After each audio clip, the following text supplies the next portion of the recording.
603 score and 6. 603 score and 6. 603 score and 6.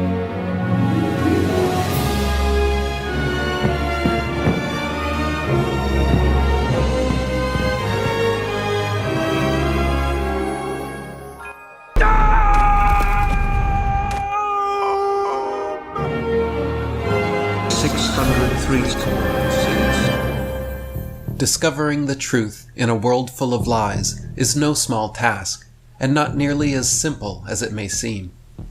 Most people are so naive, gullible, and trusting that their standard for finding truth is as easy as turning on the nightly news. The news anchors present current events in straightforward, one-dimensional terms, offering little to no supporting evidence or historical context, little to no impartial analysis or discussion of alternative viewpoints, and downplaying or omitting any legitimate skepticism. Most school textbooks operate the same way, treating complex subjects with a broad potential of perspectives, possibilities, and competing evidence, as if there is only one easy, correct answer. The theory of evolution, for example, is taught in school textbooks as settled science, and students are simply required to remember and regurgitate the only option they are given onto their test papers. Likewise, the heliocentric globe model is presented in every public schoolroom and textbook as gospel truth, with no discussion or analysis of geocentric flat earth material. All evidence and arguments are omitted completely, downplayed as historical ignorance, and demanded to be forgotten about, or else you will fail. True skepticism, critical thinking, and in-depth analysis cannot survive such a regimen of unquestioning obedience.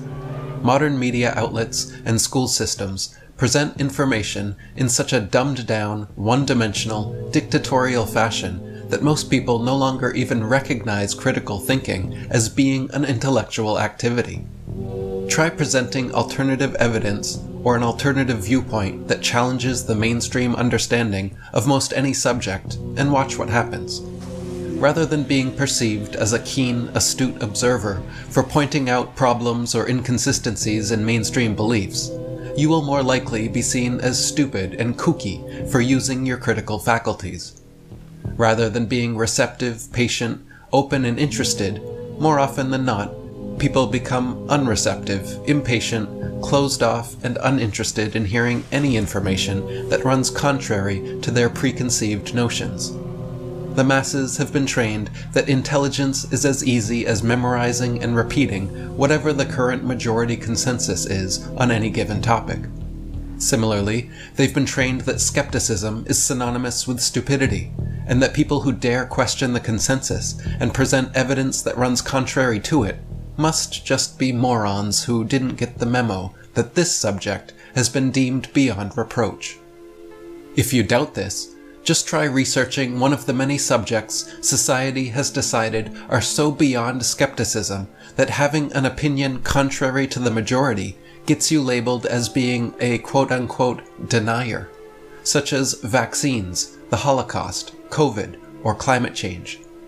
If you begin spouting information that could pigeonhole you as potentially being a denier of such blasphemous, unspeakable subjects, watch how quickly someone steps up to censor you. In truth, the real denial in such instances is that of these accusers to actually hear out the claims, read these books deemed so heretical, and to research and honestly consider the arguments presented. As F. Scott Fitzgerald noted, the truest sign of intelligence is the ability to entertain two contradictory ideas simultaneously.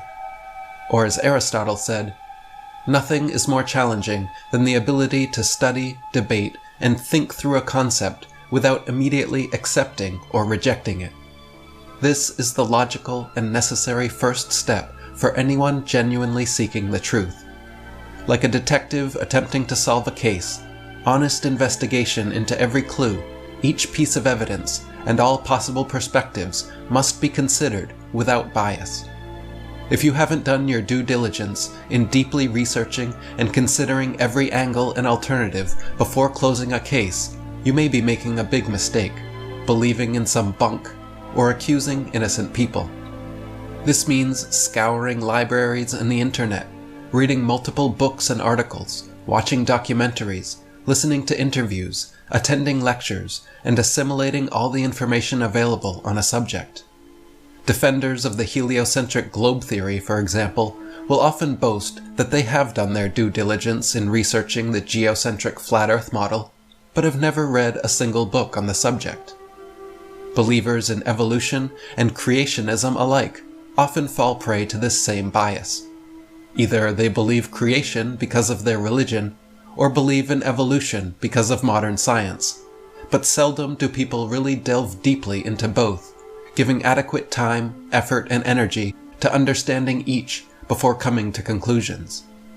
This is the first step to discovering the truth, collecting and considering all available information about a topic from every perspective and without bias. Once you have acquired a broad and nuanced comprehension of a subject, having researched all evidence and perspectives, the next step to finding the truth is a process of elimination in negating falsehoods. What this means is rather than immediately trying to determine which among a given list of possibilities is the truth, it is better to first determine which options are definitely false. For example, when it comes to events like the JFK assassination or the 9/11 attacks, saying with 100% certainty exactly what happened, precisely how and why it transpired, and who is responsible, is no small task. However, with even cursory research into these events, it is actually quite easy to debunk and discount the impossible official stories. A single magic bullet simply cannot strike one man in the head, then proceeding on to hit another man in the back, chest, wrist, and thigh, only to be recovered afterwards in nearly pristine condition. Similarly, 2 planes simply cannot bring down 3 reinforced steel buildings due to jet fuel fires in under 10 seconds. Debunking the impossible official stories of these incidents is relatively easy and illustrates why arriving at truth through process of elimination is so effective. By first looking to negate false claims, rather than to affirm positive ones, the truth will come into clearer and clearer view until it is ultimately left as the only viable option. Sometimes a lack of evidence may leave multiple viable options, or make it difficult to confirm exactly what happened. But through this process of elimination, it is always possible to narrow down the possibilities and come to certain conclusions. The masses are not used to processing or receiving information in this fashion, however, because most people, pundits, media outlets, teachers, textbooks, and experts alike tend to present their claims in straightforward, authoritative, one-dimensional, positive statements without acknowledging alternative viewpoints or legitimate skepticism. In contrast, a genuine truth seeker will usually sound unsure, less authoritative, and more focused on making negative statements about the things that can be debunked and proven false. Imagine it like a police chief at a press conference versus a detective in his smoky office room. People feel reassured by the positive, simple, straightforward, authoritative claims the police chief makes at the press conference. But how would they feel listening to the broader, deeper, more nuanced, and less certain claims coming from the lead detective being candid in his office? The detective would probably come off sounding less authoritative and convincing than the police chief, but ironically, his detailed explanations would be far closer to the truth. This is one big obstacle with truth-seeking and truth-speaking. Liars can confidently and bombastically spout their rehearsed lies with refined rhetoric and authoritative intonation that sounds positive, intelligent, and reassuring to gullible ears. Meanwhile, genuine truth-seekers, honestly expressing themselves and attempting to convey their broad, deep, and nuanced understandings, may ironically sound negative, unsure, and unauthoritative by comparison. Well aware of this phenomenon, 4 years after the JFK assassination, in 1967, the CIA circulated a now declassified memo, Dispatch 1035-960, advising CIA field offices to label alternative explanations as, quote, conspiracy theories, and to label their proponents as conspiracy theorists. The CIA wanted people seeking and speaking the truth about the JFK cover-up to be publicly perceived as untrustworthy and unintelligent. Popularizing the term conspiracy theorist was a brilliant way to make intelligent, diligent, passionate researchers be perceived instead as kooky, paranoid autists peddling mere theories. The fact of the matter is that when you gather evidence and debunk falsehoods through a process of elimination, arriving closer and closer to the truth, like a detective does, you will inevitably have several running theories of possibilities. Labeling this natural process of truth-seeking as conspiracy theorizing makes this necessary step in discovering truth sound very much like the opposite. In reality, however, government conspiracies and cover-ups have been rampant throughout history up to modern day, and acknowledging that fact is a necessary step, giving us permission to re-engage our critical faculties when it comes to seeking and speaking the truth. People want to be sheep. They don't want autonomy. People want to be controlled. They want a shepherd. If you want to be a sheep to psychopaths, go ahead. I don't want to hear it here. Same shit that we've heard 1,000 times and debunked, but yet they still keep saying it. I've heard all your dumb arguments. We were raised with this bullshit. Elementary school, middle school, high school, college, all of it. It's bullshit. It's like they act like we're the crazy people. You sound so fucking stupid when you talk flat earth. 8 inches per mile squared? That's stupid. And no, it isn't. That's the equation of the curve of the alleged globe. There is no curve. There's literally no curve. It doesn't exist. It's not real. And that terrifies a certain type of human being. I just don't feel that. And so then they'll just latch on to anything that allows them to stay in the lie. It is a lie. You have to be fucking at this point to not see that no one played golf on the moon and broke the technology and can't return. Those are the childlike lies of a psychopath, okay? That's not even close to a sophisticated lie. Not even close. All such a low-level psychopathy. It's such low-level lies. Think an abstract thought. Without commitment, you just think. Some people can't do that. Some people are incapable of abstract thought. Can't you just think? Can't you just ponder? They can't. I've looked myself into the nature of this reality, and it is not a spinning ball. Every single proof they give shows it can't be. My whole childhood, because I have a memory, I'm not a broken sheep. I'm not a goldfish. They told me that the boat goes over the curve, and that's why you can only see the mast and all that. They said that. They did not say that was because the fucking light bent. They gave me one lie, and then I said, well, I can see it now. I can zoom it in. Oh, the light bent. So it never was the curve then. It was one of the main things they said, but I now completely understand how that illusion works. The technology has outpaced the lie. With a P900 camera, you can zoom in and you see it plain as day. 50 miles away. No curve whatsoever. Oh, the light bends. It's an optical, the light bends. No, when I was a kid, you never said the fucking light bent. You said that was the curve. Well, now, so in the 1990s, you didn't know? So show me where you guys learned that it wasn't a curve, that it's actually because the light bends. Like, it's like when you call up finance or whatever. Finance. You're crazy. You're insane. You're crazy. You should be in a mental institution. Why? Everything that we see looks like we're on a flat, not moving plane. All ancient religions think we're on including Christianity, believes we're on a flat, not moving plane. So I have to trust the people telling me we're not, and they have to have an argument that makes logical sense, which they don't and they never have. And it's the reaction shows the lie. Ha ha ha ha ha ha ha ha ha. They're so stupid. Ha ha ha ha ha. They're so crazy. You make yourself look really dumb when you say that. I'm like, of all the things that makes you react with such vitriol, ego, intensity, it shouldn't matter at all to people. Oh, it just makes you sound totally insane.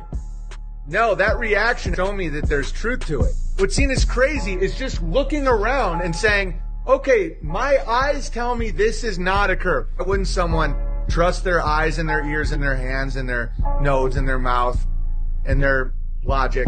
I go up in a plane, I don't see a curve. They go up 120,000 feet, I don't see a curve. I see fisheye lenses. Okay, I can do math. I can do experiments with a P900 camera. I don't think it looks like a spinning ball. Okay, I have to trust scientists, and I know they're lying. They lie all the time. Their information keeps coming back false.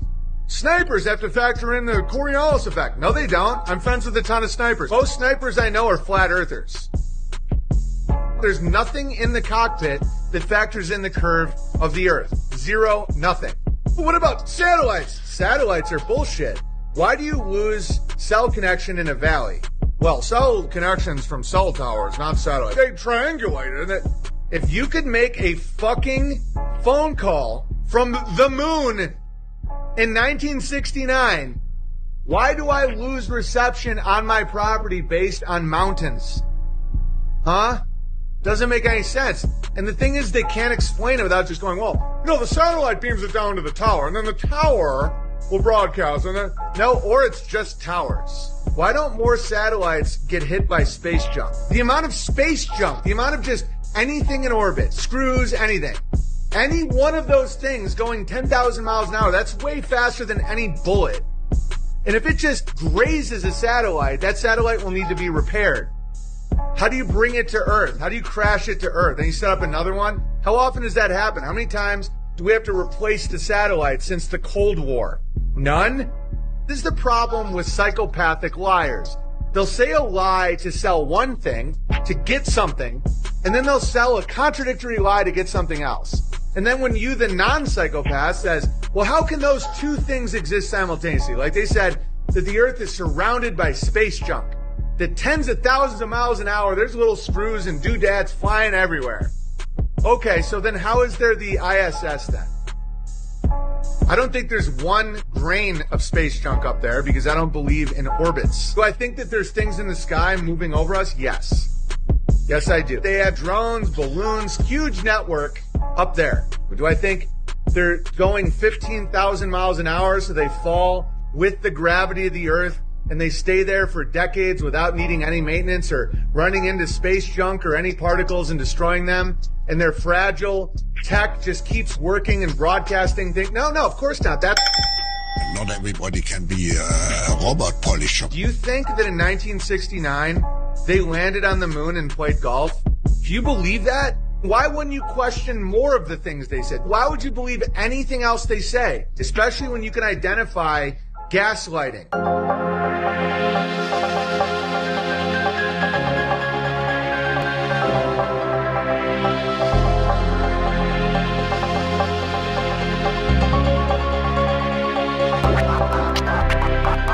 A lie is a lie, and it don't matter how many dumb sheeple believe it. And the truth is the truth, hiding right out in plain sight, and still people don't see it. Man, this shit got me heated, and I won't stop till the elite are being defeated. They keep us deceived about everything that we think, and they keep it a secret.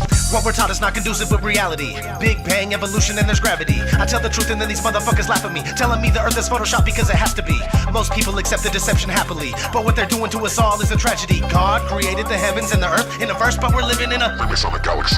They say we're monkeys on a ball flying through outer space, but there's no proof, it seems to have vanished without a trace. NASA and other agencies falling down from grace. You can take that bullshit pseudoscience and get out my face. I'm the antisocial type, you're a government prototype. That's why you make it a point to tell me that I'm crazy every time you're angry, cause you know I'm right. I'm standing outside the house of cards about to watch it fall. No more living on a cartoon ball. Horizon means horizontal. Indoctrination is awful because you're taught the glow bottle. Ever since y'all could crawl, we follow rapists and murderers, liars, thieves, and sun worshippers, saying we can't see curvature cause we're all too small. And though it's never been proven, they say we're ripping and shooting. The earth is spinning and moving. Oh no, not at all. It's a criminal enterprise where deception intensifies. Assholes got us all living like on a cartoon ball.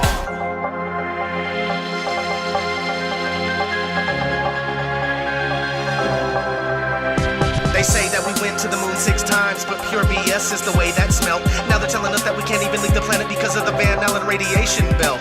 Yeah, okay, sure. NASA, what you lying for? You lying now, you lied before. I can't take this anymore. The only thing they took to space was your imagination. Fake aliens are coming, now they have you waiting. We need to do something about it, no procrastination. Trying to cause the masses to awaken, that's the path I've taken. But you can see if you check all the percentages, so many people having cognitive dissonance. But that's what happens at the loss of your innocence. Then you get involved with all of this wickedness. They try to do all the humans this way. So are they just idiots? Who is to say? Conditioned by the television, it makes your decisions, opinions, and you just obey. Stuck in the material domain of Satan, where everything in each and every day is pagan. Mandela effect, cause the game is changing. People waking up and now the cage is shaking. The earth is flat, and that is a universal fact. If it isn't that, then tell me where the fuck the curve is at. They tell us that we can't see it because we're all too small. And now we're spinning on a cartoon ball. Horizon means horizontal. Indoctrination is awful because you're taught the glow model. Ever since y'all could crawl, we follow rapists and murderers, liars, thieves, and sun worshippers, saying we can't see curvature cause we're all too small. And though it's never been proven, they say we're ripping and shooting. The earth is spinning and moving. Oh no, no, not at all. It's a criminal enterprise where deception intensifies. NASA's got us all living life on a cartoon ball.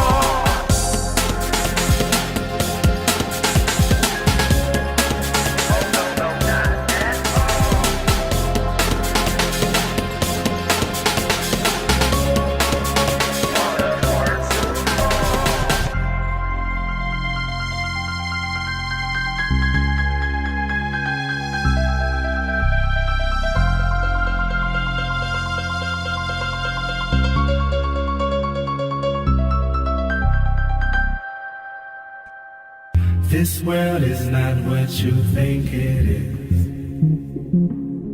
This world is not what you think it is.